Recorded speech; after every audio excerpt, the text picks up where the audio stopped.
Hello दोस्तों, आज मैं demon slayer season 3 episode 2 explain करने वाली हूँ, जिसका नाम है यूरिची टाइप 0। अगर आप लोगों ने इसका पहला एपिसोड नहीं देखा तो उसका लिंक आपको डिस्क्रिप्शन बॉक्स में मिल जाएगा, तो उसको पहले जरूर देख लेना। एक्सप्लेनेशन शुरू करने से पहले अगर आप नए हो तो हमारे चैनल को सब्सक्राइब कर लो और साथ ही साथ उस बेल आइकन को भी दबा दो। अब बिना किसी देरी के आ जाइए एक्सप्लेनेशन शुरू करते हैं। तो हम एपिसोड की शुरुआत में देखते हैं कि तांजीरो जंगल में जाता होता है और उसे मिस्ट हाशिरा दिखता है, जो कि एक बच्चे के साथ बहस कर रहा होता है। और गाइस, हमें वहाँ पे एक आदमी भी दिखाया जाता है जो कि एक रोबोट सा होता है। और तांजीरो सोच रहा होता है कि उसे इनके आपसी मामले में नहीं आना चाहिए, पर उसी टाइम मिस्ट हाशिरा को गुस्सा आता है और वो उस बच्चे के थप्पड़ लगा देता है, जो कि तांजीरो से देखा नहीं जाता और वो बीच में कूद पड़ता है। और वो उस हाशिरा से बोलता है कि वो उस बच्चे को छोड़ दे, पर तांजीरो से उसका हाथ तक भी हिलाया नहीं जाता। तब वो हाशिरा तांजीरो के पेट में अपने एल्बो से अटैक करता है और तांजीरो नीचे गिर पड़ता है। और वो हाशिरा उससे बोलता है कि तुम बहुत ज्यादा कमजोर हो, पता नहीं तुम्हें डीमन स्लेयर में दाखिला कैसे मिल गया। तभी वो हाशिरा इस चीज को सेंस करता है कि शायद तांजीरो के बक्से में कोई डीमन है, पर शायद वो भूल चुका होता है कि वो तांजीरो को पहले मिल चुका था। तभी वो हाशिरा तांजीरो के बक्से की तरफ अपना हाथ बढ़ाने लगता है, पर तांजीरो उसे रोक देता है और वो उस बच्चे को भी छुड़ा लेता है। तब वो बच्चा तांजीरो से भी बोलना शुरू कर देता है कि चाहे कुछ भी हो जाए वो उसकी चाबी किसी को नहीं देगा,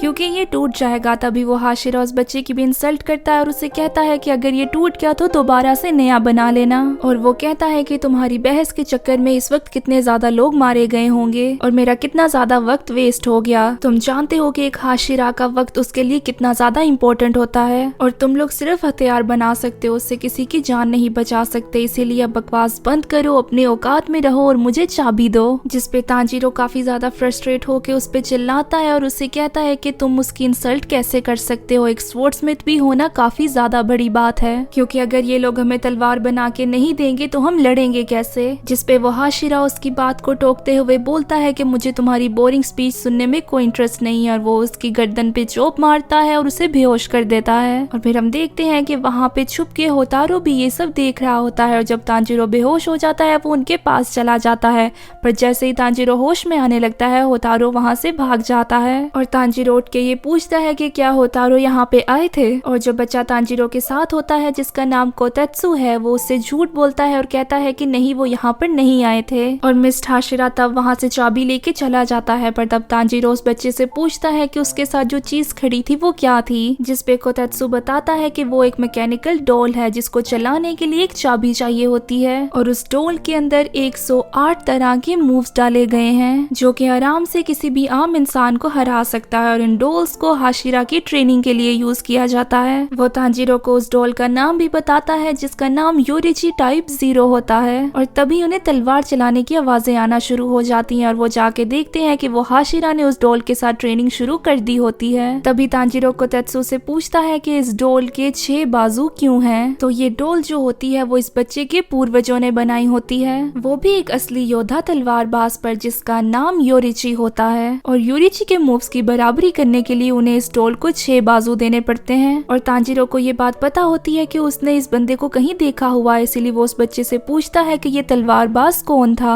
और वो कहाँ पर है। तो कोतेत्सु उसे बोलता है कि उसे भी इतनी ज्यादा चीजें नहीं पता, और वो कहता है कि ये बात तो 300 साल पहले की है। ये सुनकर तांजीरो काफी ज्यादा हैरान हो जाता है कि 300 साल के बाद भी ये डॉल अभी तक नहीं टूटी। जिसपे कोतेत्सु उसे बताता है कि उस टाइम की टेक्नोलॉजी काफी ज्यादा एडवांस थी और अगर इस डॉल को कुछ हो गया या फिर अगर ये टूट गई तो इसको दोबारा रिपेयर नहीं किया जा सकता, इसीलिए वो उस हाशिरा को चाबी नहीं दे रहा था। और तांजीरो उस हाशिरा को लड़ते हुए देखकर काफी ज्यादा इम्प्रेस हो जाता है उससे, और वो ये भी कहता है कि वो काफी ज्यादा टैलेंटेड है। और तभी उन दोनों को एक आवाज सुनाई देती है जो कि उस हाशिरा के क्रो की होती है, और वो उन्हें कहती है कि आखिर वो टैलेंटेड हो क्यों ना, वो एक सन ब्रीथिंग विल्डर का डिसेंडेंट है। और गाइस, सन ब्रीथिंग फॉर्म को सबसे पहला ब्रीथिंग फॉर्म माना जाता है। जिसपे तांजीरो कहता है कि ये तो सन ब्रीथिंग को यूज नहीं कर रहा, जिसपे उसका क्रो उसकी गाल काट लेता है उसके मास्टर की इंसल्ट करने की वजह से। तब तांजीरो को याद आता है कि उसने यूरिची को अपने ड्रीम में देखा था, और वो क्रो से बोलता है कि क्या तुम पागल हो, तुम एक 300 साल पुराने योद्धा को अपने ड्रीम में कैसे देख सकते हो। जिसपे तांजीरो कहता है कि हाँ, शायद मैं सच में पागल हो गया हूँ। और कोतेत्सु से बोलता है कि ऐसा नहीं है, और वो कहता है कि ऐसा हो सकता है कि तुमने अपने ड्रीम में अपने एंसेस्टर्स की मेमोरीज को देखा हो, इस विलेज में ऐसा होता रहता है कि हमें हमारे एंसेस्टर्स की जीन्स के साथ उनकी मेमोरीज भी मिलती हैं। तो ये चीज सुनकर तांजीरो को जरा थोड़ी राहत मिलती है और तभी उन्हें एक अटैक की आवाज आती है और वो देखते हैं कि उस हाशिरा ने उस डॉल पे अटैक करके उसको डैमेज कर दिया है। तो कोतेत्सु रोते हुए वहाँ से भाग जाता है, पर तांजीरो अपनी स्मेल पावर की वजह से उसे ढूंढ लेता है और वो देखता है कि वो पेड़ पे चढ़ा होता है। तो तांजीरो से समझाना शुरू हो जाता है कि उसे उस डॉल पे गिव अप नहीं करना चाहिए, उससे वो हर चीज करने की ट्राई करनी चाहिए जो कि वो फ्यूचर में करना चाहता है। पर कोतेत्सु उसकी बात नहीं मान रहा होता, इसीलिए तांजीरो भी पेड़ पे चढ़ जाता है उसे समझाने के लिए और उससे कहता है कि ऐसा हो सकता है कि तुम्हारी मेहनत का फल तुम्हें अभी ना मिले, पर तुम्हारे बच्चे या पोते इस काम को कर दिखाएंगे। तब तांजीरो उसे बताता है कि वो मुजान को मारना चाहता है और अपनी बहन को बचाना चाहता है जो कि एक डीमन बन चुकी है, और वो कहता है कि शायद ये दोनों चीजें करने से पहले मैं मर जाऊं, पर ऐसा हो सकता है कि आगे फ्यूचर में कोई इस काम को कर दिखाए। और तांजीरो की ये बातें सुन कोतेत्सु रोना शुरू हो जाता है और वो कहता है कि अगर मेरी डॉल टूट भी गई तो मैं खुद अपने आप को संभाल लूंगा। और फिर वो उस डॉल की तरफ जाने लगते हैं और रास्ते में उन्हें मिस्टर हाशिरा मिलता है जो कि उन्हें बताता है कि उसकी ट्रेनिंग खत्म हो चुकी है और उसने अच्छे से ट्रेन किया। और वो हाशिरा बोलता है कि लड़ाई के दौरान उसकी तलवार टूट गई थी, इसीलिए उसने उस डॉल की तलवार ले ली। और कोतेत्सु ये चीज देखता है कि उसने तलवार के साथ उसका हाथ भी उखाड़ लिया था। तो कोतेत्सु रोते हुए अपनी डॉल की तरफ भागना शुरू हो जाता है उसे देखने के लिए, और तब वो हाशिरा अपनी पुरानी तलवार तांजीरो के ऊपर फेंक देता है ताकि वो उसे कचरे में डाल दे। और तभी वहाँ पे बारिश शुरू हो जाती है और वो दोनों उस डॉल को देखते हैं जो कि अब टूट चुकी होती है, पर तांजीरो से कहता है कि हमें ट्राई करना चाहिए कि क्या ये डॉल अब चलेगी या नहीं। तांजीरो की बात मानते हुए कोतेत्सु उसके अंदर चाबी लगाता है और वो देखता है कि वो डॉल दोबारा से चल पड़ती है। अब कोतेत्सु चाहता था कि तांजीरो इस डॉल के साथ ट्रेनिंग करे और उस हाशिरा से ज्यादा स्ट्रॉन्ग बन जाए। फिर तांजीरो उस डॉल के साथ ट्रेनिंग शुरू कर देता है और उसे 5 हाथों के साथ लड़ने में काफी ज्यादा परेशानी हो रही होती है, पर वो सेफ्टी के लिए उस डॉल के हाथों में से तलवारें निकाल कर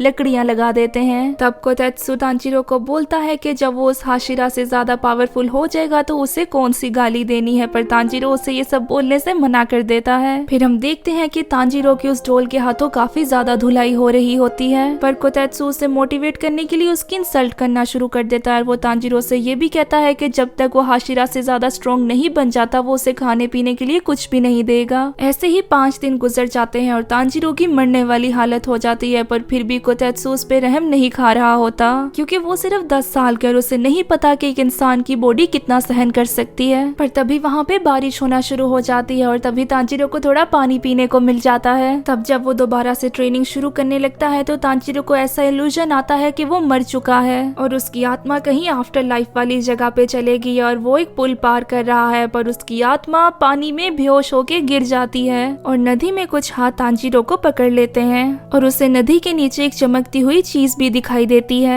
तभी तांजीरो को होश आ जाता है और वो तब स्मेल कर पाता है डॉल के हर एक अटैक को। लाइक उसे पता चल जाता है कि अब डॉल का कौन सा हाथ कौन सा अटैक करेगा, जिसको तांजीरो डॉज कर लेता है और वो पहली बार डॉल को अटैक करने में कामयाब हो जाता है। पर तब भी उस डॉल को एक छोटी सी खरोच भी नहीं आती, पर कोतेत्सु तांजीरो को खाना देने के लिए मान जाता है और तांजीरो उसे चिल्लाकर खाने का ऑर्डर देता है। खाना खाने के बाद तांजीरो के अंदर काफी ज्यादा एनर्जी आ जाती है और वो अब डॉल को काफी ज्यादा अच्छे से मुकाबला दे पा रहा था। एक मोमेंट पे जब तांजीरो अपनी पूरी पावर के साथ डॉल पे हमला करने वाला होता है तब तांजीरो सोचता है कि अगर ये डॉल टूट गई तो कोतेत्सु को बुरा लगेगा, पर वो पीछे से चिल्लाता है कि कोई बात नहीं, पूरी पावर के साथ अटैक करो, अगर ये डॉल टूट भी गई तो मुझे फर्क नहीं पड़ेगा, मैं इसे फिक्स कर लूंगा। तभी तांजीरो पूरी पावर के साथ उस डॉल के सिर पे अटैक करता है जिसकी वजह से तांजीरो की तलवार टूट जाती है और उसके बम पे भी काफी ज्यादा चोट लगती है। पर वो तब देखते हैं कि डॉल का सर काफी डैमेज हो चुका है और उसका सर टूट के नीचे गिर जाता है और हमें दिखाया जाता है कि उसके अंदर एक पुरानी तलवार होती है। तो कोतेत्सु बोलता है कि शायद ये 300 साल पुरानी तलवार है और ये एपिसोड यहीं पे खत्म हो जाता है। तो गाइज मुझे कमेंट सेक्शन में जरूर बताना कि आप लोगों को ये एपिसोड कैसा लगा और आप लोगों को क्या लगता है आखिर वो तलवार किसकी होगी। और गाइज अगर आपको ये एक्सप्लेनेशन अच्छी लगी हुई तो इस वीडियो को लाइक करना और अगर नए हो तो हमारे चैनल को सब्सक्राइब करना मत भूलना और साथ ही साथ उस बेल आइकन को भी दबा देना। तो मिलते हैं नेक्स्ट वीडियो में, तब तक के लिए बाय चिट चैटर्स।